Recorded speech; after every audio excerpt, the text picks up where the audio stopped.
नमस्कार दोस्तों, मैं आर एस जादौन और आज हम पढ़ेंगे हिंदी साहित्य में जो सबसे महत्वपूर्ण समझा जाता है रामचंद्र शुक्ल का हिंदी साहित्य का इतिहास।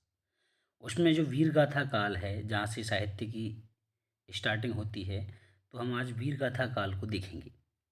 वीर गाथा काल इसका समय संवत 1050 से 1375 तक माना जाता है। उसमें हम देश भाषा काव्य देखते हैं। पहले कहा जा चुका है कि प्राकृत की रूढ़ियों से बहुत कुछ मुक्त भाषा के जो पुराने काव्य जैसे विशल देव रासो, पृथ्वीराज रासो आजकल मिलते हैं, वे संदिग्ध हैं। इसी संदिग्ध सामग्री को लेकर थोड़ा बहुत विचार हो सकता है, उसी पर हमें संतोष करना पड़ता है।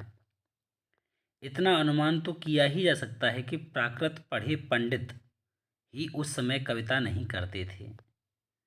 जनसाधारण की बोली में गीत दोहे आदि प्रचलित चले आते रहे होंगे, जिन्हें पंडित लोग गंवारू समझते रहे होंगे।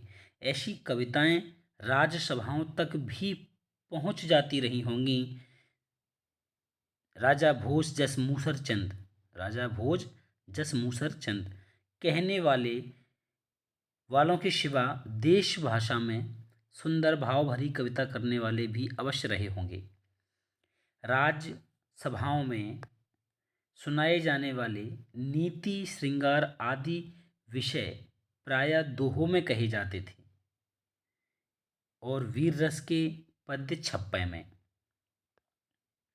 राजाश्रित कवि अपने राजाओं के शौर्य, पराक्रम और प्रताप का वर्णन अनूठी उक्तियों के साथ किया करते थे और अपनी वीरोल्लास भरी कविताओं से वीरों को उत्साहित किया करते थे।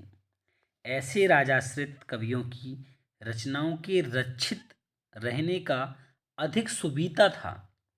वे राजकीय पुस्तकालयों में भी रक्षित रहती थीं और भट्ट या चारण जीविका के विचार से उन्हें अपने उत्तराधिकारियों के पास भी छोड़ जाते थे।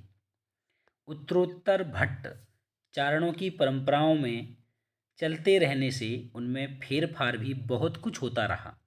इसी रक्षित परंपरा की सामग्री हमारे हिंदी साहित्य के प्रारंभिक काल में मिलती है। इसी से यह काल वीरगाथा काल कहा गया। आगे देखते हैं कि भारत के इतिहास में यह वह समय था कि मुसलमानों के हमले उत्तर पश्चिम की ओर से लगातार होते रहते थे। इनके धक्के अधिकतर भारत के पश्चिमी प्रांत के निवासियों को सहने पड़ते थे, जहां हिंदुओं के बड़े बड़े राज्य प्रतिष्ठित थे। गुप्त साम्राज्य के ध्वस्त होने पर हर्षवर्धन, जिनकी मृत्यु संवत 704 में हुई, उनके राज्य के उपरांत भारत का पश्चिमी भाग ही भारतीय सभ्यता और बल वैभव का केंद्र हो रहा था। कन्नौज, अजमेर, अहिलवाड़ा आदि बड़ी बड़ी राजधानियां उधर ही प्रतिष्ठित थीं। उधर की भाषा ही शिष्ट भाषा मानी जाती थी और कवि, चारण आदि उसी भाषा में रचना करते थे। प्रारंभिक काल का जो साहित्य हमें उपलब्ध है, उसका आविर्भाव उसी भूभाग में हुआ। अतः यह स्वाभाविक है कि उसी भूभाग की जनता की चित्तवृत्ति की छाप उस साहित्य पर हो। हर्षवर्धन के उपरांत ही साम्राज्य भावना देश के अंतर्हित हो गई थी और खंड खंड होकर जो गहरवार, चौहान, चंदेल और परिहार आदि राजपूत राज्य पश्चिम की ओर प्रतिष्ठित थे, वे अपने प्रभाव की वृद्धि के लिए परस्पर लड़ा करते थे। लड़ाई किसी आवश्यकता वश नहीं होती थी, कभी कभी तो शौर्य प्रदर्शन मात्र के लिए यूं ही मोल ली जाती थी। बीच बीच में मुसलमानों के भी हमले होते रहते थे। सारांश यह है कि जिस समय से हमारे हिंदी साहित्य का अभ्युदय होता है, अर्थात हुआ, वह लड़ाई भिड़ाई का समय था, वीरता के गौरव का समय था, और सब बातें पीछे पड़ जाती हैं या पीछे रह जाती हैं। महमूद गजनवी, जिनकी मृत्यु 1087 संवत में हुई, के लौटने के पीछे गजनवी सुल्तानों का एक हाकिम लाहौर में रहा करता था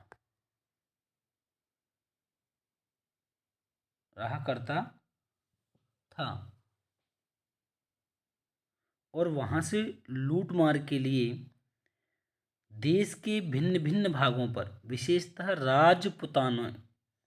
राजपुताने पर चढ़ाइयाँ हुआ करती थीं। इन चढ़ाइयों का वर्णन फारसी तवारीखों में नहीं मिलता, अर्थात उनकी तवारीखों में नहीं मिलता, पर कहीं कहीं संस्कृत ऐतिहासिक काव्यों में मिलता है। सांभर, जिसे आज अजमेर कहते हैं, का चौहान राजा दुर्लभ राज द्वितीय मुसलमानों के साथ युद्ध करने में मारा गया था। अजमेर बसाने वाले अजय देव ने, अब प्रश्न आता है बच्चों कि अजमेर किसने बसाया? तो आप जानते हो कि अजमेर को बसाने वाले जो थे वो कौन थे? अजय देव। कौन थे? अजय देव, है ना जी, अजय देव। ठीक,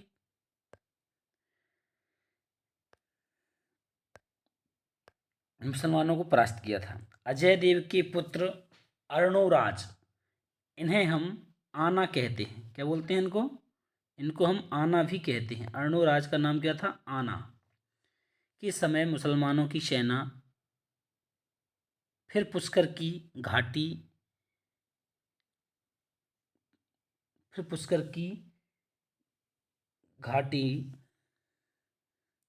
लौटकर उस स्थान पर जा पहुंची जहां अब आना सागर है। क्या है? जहां पे आना सागर है।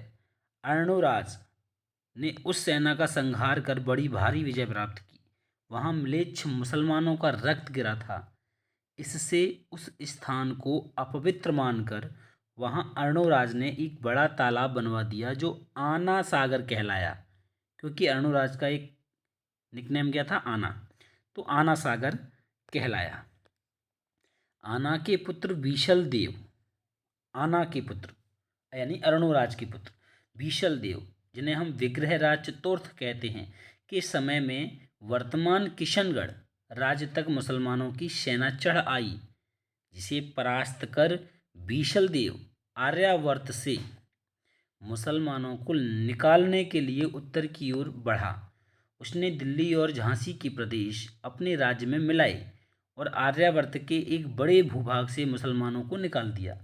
इस बात का उल्लेख दिल्ली में अशोक लेख वाले शिवालिक स्तंभ पर खुदे हुए बीशल देव के विक्रम संवत 1220 के लेख से पाया जाता है। शहाबुद्दीन गौरी की पृथ्वीराज पर पहली चढ़ाई संवत 1247 के पहले भी गौरियों की सेना ने नाड़ौल पर धावा किया था, पर उसे हारकर लौटना पड़ा था।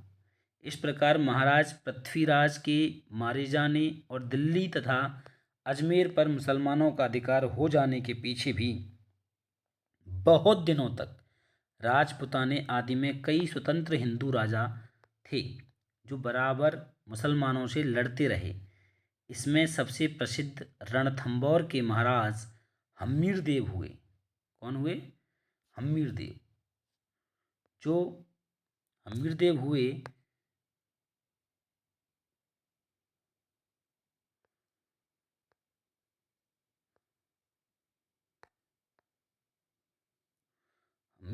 जो महाराज पृथ्वीराज चौहान की वंश परंपरा में थे। वे मुसलमानों से निरंतर लड़ते रहे और उन्होंने कई बार हराया था।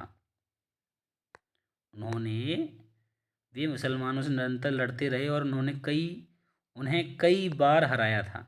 सारांश यह है कि पठानों के शासनकाल तक हिंदू बराबर स्वतंत्रता के लिए लड़ते रहे। राजा भोज की सभा में खड़े होकर राजा की दानशीलता का लंबा चौड़ा वर्णन करके लाखों रुपए कमाने वाले कवियों का समय बीत चुका था। राज दरबारों में शास्त्रार्थों की वह धूम नहीं रह गई थी। पांडित्य के चमत्कार पर पुरस्कार का विधान भी ढीला पड़ गया था। उस समय तो जो भाट या चारण किसी राजा के पराक्रम, विजय, शत्रु कन्या हरण आदि का अतियुक्तिपूर्ण आलाप करता या रण क्षेत्रों में जाकर वीरों के हृदय में उत्साह की उमंगें भरा करता था, वही सम्मान पाता था। इस दशा में काव्य या साहित्य के और भिन्न भिन्न अंगों की पूर्ति और समृद्धि का सामुदायिक प्रयत्न कठिन था। उस समय तो केवल वीर गाथाओं की उन्नति संभव थी।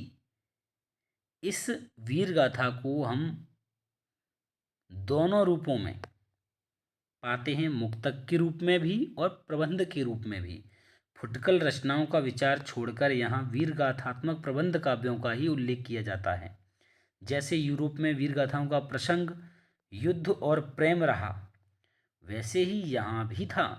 किसी राजा की कन्या के रूप का संवाद पाकर दल बल के साथ चढ़ाई करना और प्रतिपक्षियों को पराजित कर उस कन्या को हरकर लाना वीरों के गौरव और अभिमान का काम माना जाता था। इस प्रकार इन काव्यों में श्रृंगार का भी थोड़ा मिश्रण रहता था, पर गौड़ रूप में प्रधान रस वीर ही रहता था। श्रृंगार केवल सहायक के रूप में रहता था। जहाँ राजनीति के कारणों से भी युद्ध होता था, वहाँ भी उन कारणों का उल्लेख न कर कोई रूपवती स्त्री ही कारण कल्पित करके रचना की जाती थी। जैसे शहाबुद्दीन के यहाँ से एक रूपवती स्त्री का पृथ्वीराज के यहाँ आना ही लड़ाई की जड़ लिखी गई है। हम्मीर पर अलाउद्दीन की चढ़ाई का भी ऐसा ही कारण कल्पित किया गया है। इस प्रकार इन काव्यों में प्रथानुकूल कल्पित घटनाओं की बहुत अधिक योजना रहती थी।